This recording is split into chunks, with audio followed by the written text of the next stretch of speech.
Let's talk about Osamu Tezuka. I think maybe in the modern general pop culture, not many would be familiar with his name, but in the circles of anime, he's practically an artistic deity. Known as the godfather of manga, Tezuka is responsible for many growing children's heroes, including Kimba the White Lion, Blackjack, Hikamaru, and lest we forget. Go, go, go, Astro Boy! But for as important as Tezuka was in the development of anime and pop culture, his own personal history in the development of his anime is quite interesting, to say the least. Frankly, it's honestly another conversation altogether, but for the cliff notes of it, Tezuka's animation studio was having financial troubles nearing the end of the 60s, and as a Hail Mary, attempted to garner a niche market of the time. The Animerama trilogy, to put it bluntly, is Tezuka's foray into the adult film business, and while all three of them are worthy of their own review, today we're looking at Cleopatra, the first X-rated anime movie.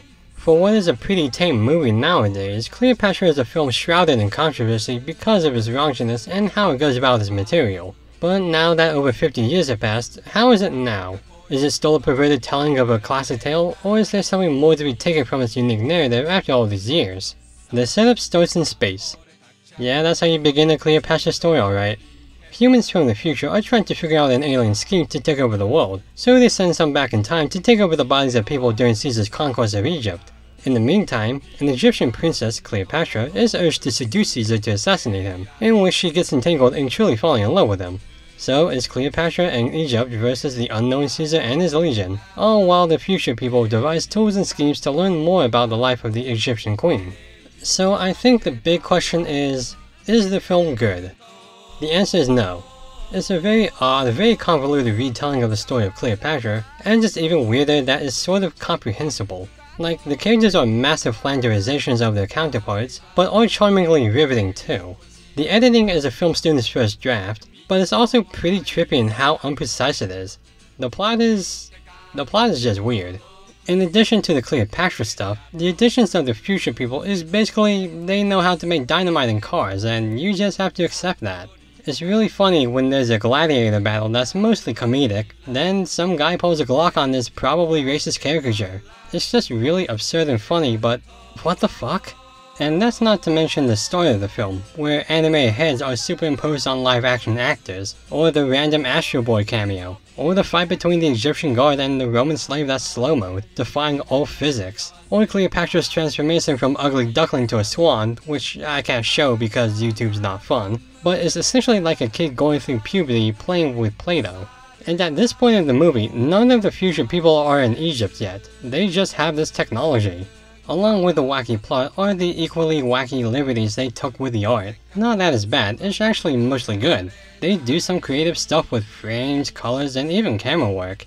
There's a whole parade in the middle of the movie just showcasing classic paintings in motion. You know, works that won't exist for centuries.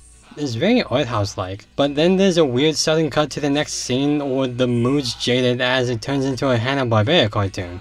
I think my favorite scene of the movie is the Ides of March, because not only is it not interrupted by some weird editing, but there's no interruptions at all, as it's just one continuous shot as the events presented as a kabuki performance.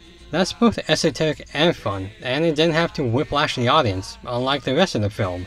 And let's talk about that X rating. It's not really worth it. It's mostly because of nipples. People just can't stand them, I guess, because the sex scenes are barely that. Like the rest of the movie, these scenes are experimented with, portraying the oldest wrestling act with artistic visuals rather than actual visuals, and part of why this film bombed was because of that. No one's getting off on red lines. Unless it's red line. Later. All in all, Cleopatra is just a mess. A visually pleasing mess, but a mess nonetheless. The editing isn't good, the writing feels like it was second priority, I don't find Cleopatra herself to be an especially interesting character, and it's just a generally distracted movie. But I will give it this. It is entertaining. It has an untapped genius in how much it doesn't care for the writing or plot holes and would rather focus on the visuals. There are some nice shots when it's not about the boobs, and the music's not that bad either. If you want a concise story about Cleopatra, there are hundreds out there way better than this one. But if you want one to watch while baked out of your mind, this one's not bad for that purpose, and really nothing else. Tezuka may not have sold the Nile on this one, but he did make something fun, which I can't really say for the next film of his.